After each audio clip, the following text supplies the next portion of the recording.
आयुर्द्रोणसुते श्रियो दशरथे शत्रुक्षयो राघवे ऐश्वर्यं नहुषे गतिश्च पवने मानश्च दुर्योधने शौर्यं शान्तनवे बलं हलधरे सत्यं च कुन्तीसुते विज्ञानं विदुरे भवन्तु भवतां कीर्तिश्च नारायणे यावत्तोयधरा धरा धरधरा धाराधरा भूधरा यावच्चारु सुचारु चारु चमरी चामीकृतं चामरम्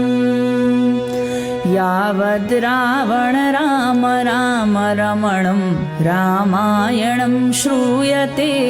तावद् भोग विभोग